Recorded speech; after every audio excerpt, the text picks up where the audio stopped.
The Shark Deck.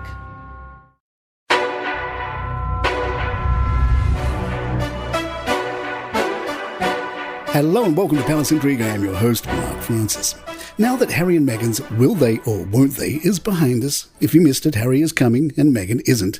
We covered it in a bonus episode yesterday afternoon. There are still other concerns about the coronation. The Mirror cites fears the king could stumble over his robes, rouse over the coronation route, whether women will wear tiaras into the church before the Queen Consort Camilla enters the Abbey, and Prince Andrew facing a ban over wearing garter night robes following his exile from the family. There are also concerns that the coronation could overrun after rehearsals overran significantly. It's left organisers facing fears that viewers will simply switch off.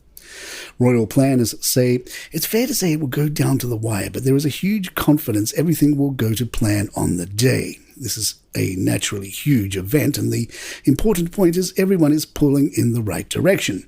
The King and Queen Consort want it to be perfect, as does everyone involved, which is why everything is being done to make it so. Robert Hobson's new book, Our King, is out today, and while he was getting a lot of press during the week, Harry may have messed up his launch date news cycle. Although, on the other hand, he would make a great guest, so maybe this all works out for him. One of the storylines in Our King is the notion of Harry being a hostage of Meghan Markle.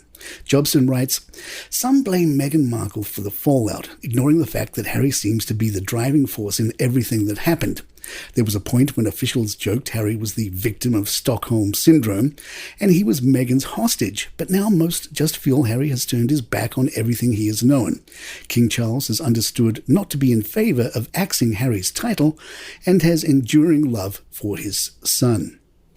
Hobson also shares that when Harry asked if Meghan could accompany him to Scotland the day of Queen Elizabeth's death, senior sources told Hobson it did not go down well with the family, and they were all shocked by his behaviour.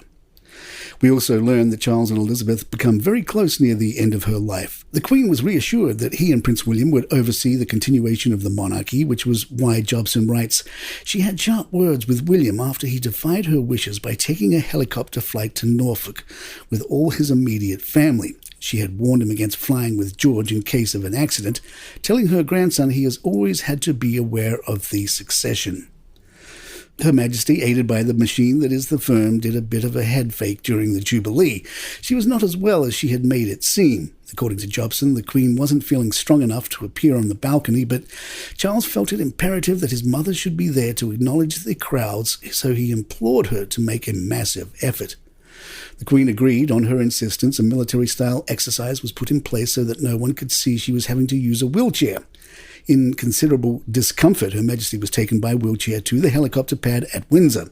At the palace, she was wheeled right up to the balcony doors, then helped to her feet so that she could stand with the aid of a walking stick. Alongside Charles and Camilla, plus William and his family, after a fireworks display, the Queen smiled with delight. It was her last salute to her people. "It's my job," the Queen told aides. Hobson adds, nothing was going to stop her, though it took a lot out of her. Palace Intrigue will be right back. Hey, have you noticed your grocery bill creeping up lately? Are you finding your dollar just isn't going as far as it used to? Well, I have a solution, and it means 50% off with America's #1 meal kit, HelloFresh. HelloFresh takes the hassle out of mealtime this spring by delivering pre-portioned ingredients and easy-to-prepare recipes right to your door. Skip the checkout lines, save some bucks, and get outside in the warmer weather because HelloFresh has dinner covered.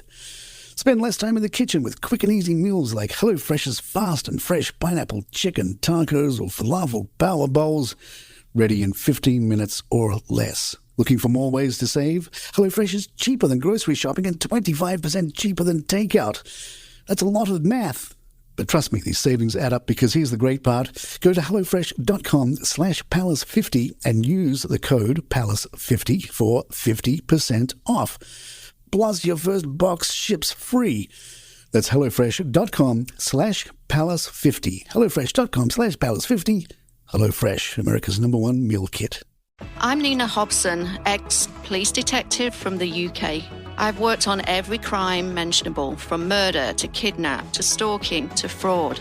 When I left the force, I launched my own investigations firm that soon became a global operation. I'm also a single mother of 2. to 2 members of my team, my son Harrison and daughter Amy.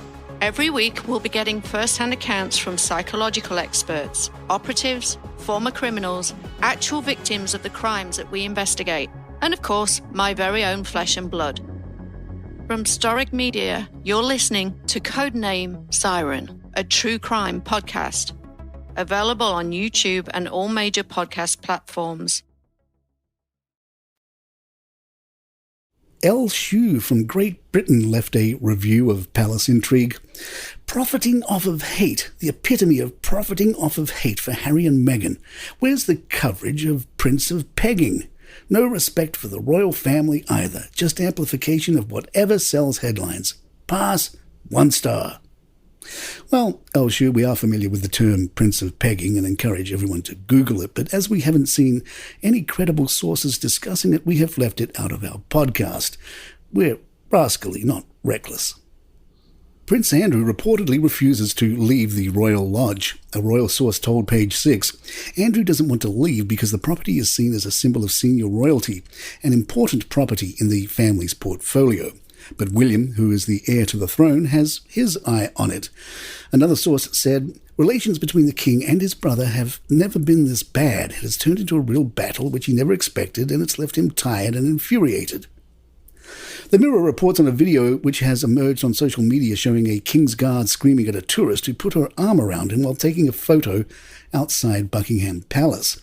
The clip, which was shared on TikTok account at the King's Guard's official, shows a woman smiling next to a guard dressed in full armour. But after touching the guard and getting too close to him, the tourist was told off, appearing scared and surprised at his reaction. In the footage, the guard, holding a large sword, can be seen stamping his foot and turning towards the woman before shouting, "Do not touch the King's Life Guard." And there you have it. If you'd like to email us, our address is thepalaceintrigue@gmail.com. Please follow us at Spotify, iTunes, Google Podcasts, YouTube Music, or wherever you get your podcasts. I'm Mark Francis. My thanks to John McDermott. This is Palace Intrigue. Good times.